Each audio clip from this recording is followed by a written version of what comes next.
थे, इनके बीच में युद्ध हुआ और 34-35 में एक लॉन्ग मार्च हुई और मान्यवर एक पीपल्स रिपब्लिक ऑफ चाइना की स्थापना 1939 में हुई। अब ये 1939 और 1925 वो दो महत्वपूर्ण घटनाएं हैं। इसका हमारे देश में क्या असर हुआ है समझिए साहब। जैसे ही रसिया में साम्यवादियों की सरकार का गठन हुआ, यहां पर 1925 में सीपीआई की स्थापना हुई, कम्युनिस्ट पार्टी ऑफ इंडिया। अब ये जो समर्थक है उनको मैं पूछना चाहता हूं, रसिया में कम्युनिस्टों की सरकार बनी, उसी वक्त यहां सीपीआई बना, सीपीआई की स्थापना हुई, इसके बीच में कोई रिलेशनशिप है क्या? ये सोचने की बात है। रसिया की सरकार ने स्पॉन्सर कर दुनिया भर में कम्युनिस्ट पार्टी की रचना की, इसका एक हिस्सा हमारे यहां बना हुआ है। अब जिस पार्टी की नींव ही किसी दूसरे देश की प्रेरणा से गई है, वो हमारे देश का भला कैसे सोचेंगे? इन्होंने तो अंग्रेजों का भी समर्थन किया था। 1964 में कम्युनिस्ट पार्टी मार्क्सिस्ट बनी।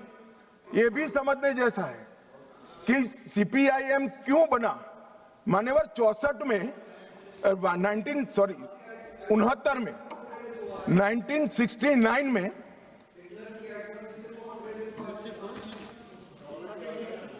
हो गया, बोलू यार, मुझे उकसाओ मत, आज मैं तय कर आया हूं, पूरी बात बताऊंगा। मान्यवर 1964 में सीपीआईएम बना। यह भी समझना पड़ेगा कि सीपीआई थी, फिर सीपीआईएम क्यों बनी।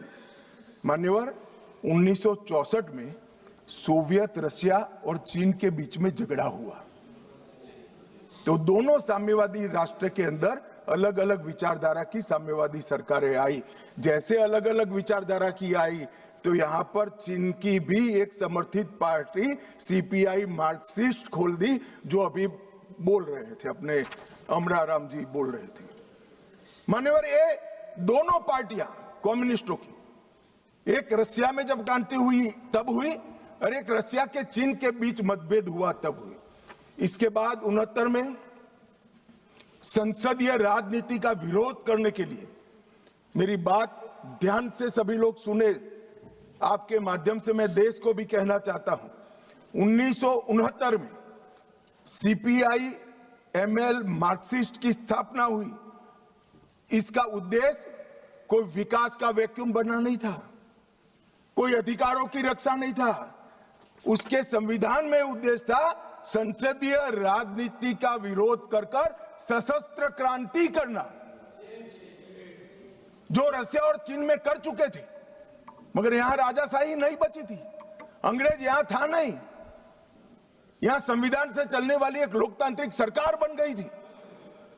फिर क्यों संसद का विरोध? चुनाव लड़ते, जीत कर आते, अपनी बातों को लोगों को मनवाते, मगर वैसे तो कोई बात सुनेगा नहीं। इसलिए सशस्त्र क्रांति, क्रांति कई प्रकार की होती है। वैचारिक क्रांति होती है, कुछ लोगों ने गीतों लिखकर क्रांति की है, महात्मा जैसे लोगों ने अहिंसक क्रांति करी थी। इन्होंने सशस्त्र क्रांति और दूसरा संसदीय राजनीति का विरोध करना, ये दो उद्देश्यों के साथ सीपीआई मार्क्सिस्ट बना। और मान्यवर यही आज के माओविस्ट है। ये मूल समझे बगैर अन्याय अन्याय अन्याय अन्याय रटे जा रहे। भाई, अन्याय के लिए नहीं बनी है, हमारी संसदीय राजनीति का विरोध करने के लिए, संसद का जिसका आप सदस्य हो, इसका विरोध करने के लिए बने। उसके बाद में 75 में जैसे ही कांग्रेस का समर्थन मिला, एमसीसी माओइस्ट बनी और बिहार झारखंड केंद्रित पार्टी बनी। फिर पीडब्ल्यूजी 80 में बना, वो आंध्र केंद्रित बना। 82 में दलित किसान केंद्रित सशस्त्र संघर्ष CPI ML party unity Bihar में बनी। दलित किसान केंद्रित संघर्ष इनका उद्देश्य था। 98 में पीपल्स वॉर ग्रुप बना और उसमें माओवादियों का एकत्रीकरण हुआ। इतना सब करने के बाद भी वो सफल नहीं हुए और 2000 में PLJA बना, GA बना, जो सैन्य विंग बनी, गुरुल्ला फोर्स बनाई मान्यवर, और 2004 में ये PWG, MCC दोनों का विलय हो गया। तो थियोरी वाले और हथियार उठाने वाले दोनों 2004 में विलीनीकरण हुआ। 14 में मोदी जी आए और 26 में सबकी समाप्ति हो गई। ये टोटल 1925 से लेकर 2026 तक 101 साल का उनका इतिहास है माननीय। इसीलिए मैं कहता हूं मेरे साथी सदस्यों को जो सामने बैठे हैं, आप इसको अन्याय का स्वरूप, अन्याय के खिलाफ संघर्ष का स्वरूप मानकर महिमा मंडित मत करो। हम जिस सदन में बैठे इसका विरोध करने के लिए वो जन्मे हैं। वोट की जगह बुलेट से शासन प्राप्त करना चाहते हैं। और मान्यवर, अगर यही बात है कि चर्चा करिए, चर्चा करिए, चर्चा करिए, चर्चा से कोई परहेज नहीं। हर कोई चर्चा का स्वागत करता है, पर फिर तो पुलिस क्यों रखी है? पुलिस की जरूरत ही नहीं है। सेना क्यों रखी है? पैरामिलिट्री फोर्स क्यों रखे हैं? कुछ लोग ऐसे होते हैं जो चर्चा से मानते ही नहीं है, वहां बल प्रयोग कर कर उनके अत्याचार से निर्दोष नागरिकों को बचाना पड़ता है। जब नक्सलवादियों ने सैकड़ों निर्दोष किसानों को बम लगा लगा कर पैर बगैर का कर दिया, कई स्कूलों में रेड कर कर 8 साल के, 9 साल के, 10 साल के बच्चों को उठाकर ले गए और नक्सलवाद की सेना में भर्ती कर दिया। और क्या हम मूक दर्शक बनकर खड़े रहे? ये भारतीय जनता पार्टी की सरकार है। हर नागरिक की सुरक्षा नरेंद्र मोदी ने सुनिश्चित करी है।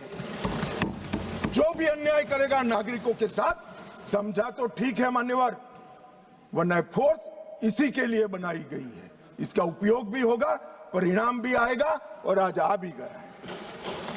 मान्यवर, मैं जो इनके समर्थन में, जिनको पॉपुलर लैंग्वेज में अर्बन नक्सल कहते हैं, वो बुद्धिजीवी भाइयों को सवाल करना चाहता हूं। मैंने 6 दिन से लगभग 2000 आर्टिकल निकाले, सारे बुद्धिजीवी भाइयों ने लिखे हुए। मेरे पास इसका पूरा जिस्ट भी है। ये सभी आर्टिकलों में, सभी आर्टिकल हथियार उठाकर घूमने वाले माओवादियों के साथ चर्चा करो, वो न्याय के लिए लड़ रहे हैं, उनको मारना नहीं चाहिए, इनके प्रति सिंपैथी होनी चाहिए, सरकार विकास जल्दी करे, इस प्रकार के। एक भी आर्टिकल जो 8 साल का अबूझ बच्चे को उठा ले जाकर हाथ में हथियार पकड़ा दिए, इसकी मां के लिए नहीं है। मान्यवर, एक भी आर्टिकल अपने गांव से खेत में जाते हुए किसान का पैर उड़ गया और पूरा जीवन दिव्यांग बन गया, इसकी सिंपैथी के लिए नहीं है। 5000 से ज्यादा सिक्योरिटी फोर्सेस लड़ते लड़ते शहीद हो गए, उनकी विधवाओं के लिए एक भी आर्टिकल नहीं है। इनके अनाथ बच्चों के लिए एक भी आर्टिकल नहीं है।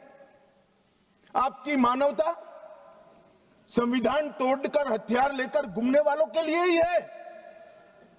इनके हथियारों से जो नागरिक मारे जा रहे हैं, इनके लिए आपकी मानवता नहीं है। मानवता के दोहरे चरित्र को मैं स्वीकार नहीं करता मान्यवर। ये मानवतावादी नहीं है, नक्सलियों के समर्थक है। अगर मानवतावादी होते तो वो किसान का पैर उड़ गया, इसकी भी चिंता होगी। वो अबूझ बच्चे से इसका बचपन छीन लिया, इसकी भी चिंता होती। मान्यवर, वो हाथ में हथियार लेना नहीं चाहते, गरीबों के हाथ में हथियार दिलाकर अपनी विचारधारा को, अपनी आइडियोलॉजी को पनपाना चाहते हैं, मगर उनके भी दिन लग गए हैं। स्पष्टता से सुन लीजिए, ये पूरे देश में अब जागरूकता आई है। और क्या हुआ? पूरा देश आज सुन रहा है, पूरा देश आज समझ रहा है। मान्यवर, मैं आज एक और बात बता दूं। किसी सदस्य ने जिक्र किया सलवा जुड़म का, और कांग्रेस के नेता और सारे लोग, मैं नाम देना नहीं चाहता वरना फिर से खड़े हो जाएंगे। मान्यवर, सलवा जुड़म का जजमेंट जो है इसका पक्ष लेते हैं। मान्यवर, सलवा जुड़म की शुरुआत 2005 में राज्य समर्थित, मतलब सरकार समर्थित जन आंदोलन के रूप में हुई। आदिवासी युवाओं को एसपीओ बना गया, जिसको कोया कमांडो कहते थे, और उनको ये जो आतंक फैलाते थे इनके सामने लड़ने के लिए ट्रेनिंग दी गई। मान्यवर, एम्बुश की रणनीति जो अपना रहे थे, इसके खिलाफ उसी प्रकार की रणनीति अपनाने का निर्णय हुआ। अब मैं ये पूछना चाहता हूं कि सलवा जुड़म की शुरुआत किसने की? मान्यवर, किसी बीजेपी के कार्यकर्ता ने नहीं की थी।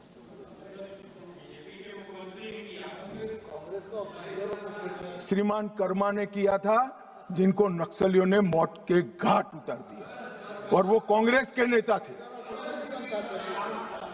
मान्यवर, 5 जुलाई 2011 को सर्वोच्च अदालत ने नंदिनी सुंदर और अन्य लोगों ने एक विवाद दायर किया, और सुप्रीम कोर्ट ने जस्टिस सुदर्शन रेड्डी के नेतृत्व में तय किया कि नक्सलियों के खिलाफ राज्य की ये लड़ाई गैर कानूनी है, और तुरंत ही इनको हथियार वापस लेने का ऑर्डर कर दिया। परिणाम क्या हुआ मान्यवर? उनके हथियार वापस लिए गए, नक्सलियों के हाथ में हथियार थे, इन्होंने चुन चुन कर सलवा जुड़म में जुड़े हुए लोगों को मार दिया मान्यवर। और वही सुदर्शन रेड्डी विपक्ष का उपराष्ट्रपति पद के प्रत्याशी बने मान्यवर।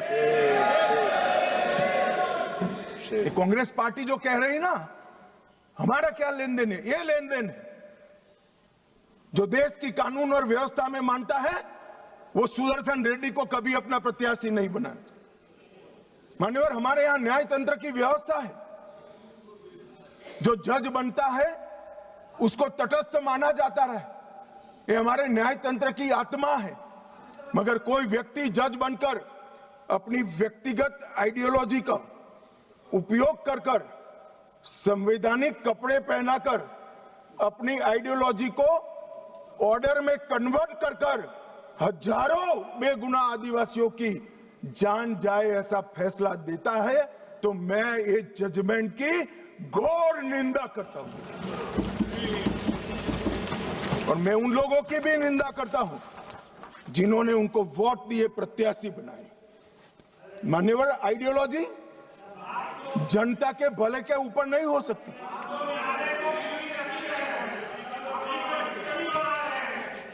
मान्यवर, आइडियोलॉजी कभी अबूझ आदिवासियों की सुरक्षा के ऊपर नहीं हो सकती। आइडियोलॉजी जनता के भले से ऊपर नहीं हो सकती। मान्यवर, ये कह रहे हैं विकास नहीं है, विकास नहीं है।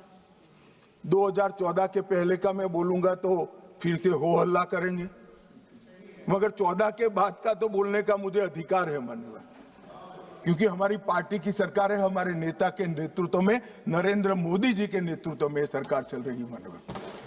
2014 के बाद ये पूरे क्षेत्र में 17,589 किलोमीटर सड़कें बनाने का मंजूरी दिया है, जिसमें 12,000 किलोमीटर सड़कें बन चुकी हैं। ये विकास की बात करें, वो इसलिए हो रहा है कि धीरे धीरे धीरे नक्सलवाद समाप्त हो रहा है, वरना वहां सड़कें नहीं होती थी। आईडी गाड़ देते थे, ट्रकों को जला देते थे और लगभग 20,000 करोड़ रुपया खर्च हो चुका है।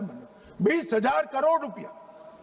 मोबाइल टावर लगभग 5,000 मोबाइल टावर 6,000 करोड़ के खर्चे से हम लगा चुके हैं मान्यवर। वहां पर दूरसंचार पहुंचेगा तो ये दुनिया के साथ जुड़ेंगे, देश के साथ जुड़ेंगे, विकसित भारत के साथ जुड़ेंगे। मान्यवर, 2 अन्य योजनाओं में और 8,000 4G टावर बनाने का हुक्म नरेंद्र मोदी जी ने किया है। बाद में दिल्ली जितनी ही कनेक्टिविटी छत्तीसगढ़, महाराष्ट्र और तेलंगाना के आदिवासी क्षेत्र में होगी।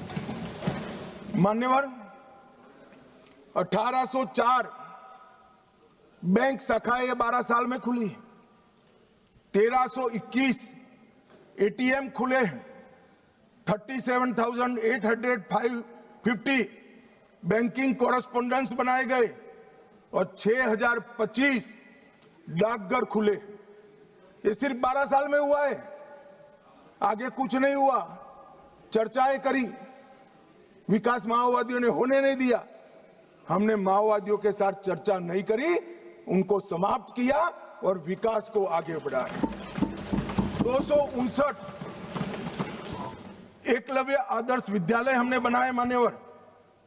इसके साथ साथ 46 ITI, 49 SDC skill development centre बनाए, 16 कौशल विकास केंद्र बनाए और लगभग इस सब में 800 करोड़ रुपया का और खर्चा ये 12 साल में हमने किया है।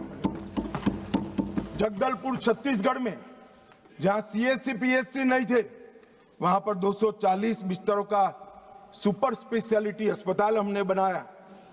सिविक प्रोग्राम में 212 करोड़ के कार्य किए जो स्वास्थ्य शिविर और दवाओं के जुड़े हुए हैं और जनजातीय युवा एक्सचेंज के कार्यक्रम भी हमने बनाए। सिक्योरिटी के लिए, राज्यों की सहायता के लिए SRE लेकर आए, 10 साल में 3,000 करोड़ दिया। स्पेशल इंफ्रास्ट्रक्चर स्कीम लेकर आए और 5,000 करोड़ दिया।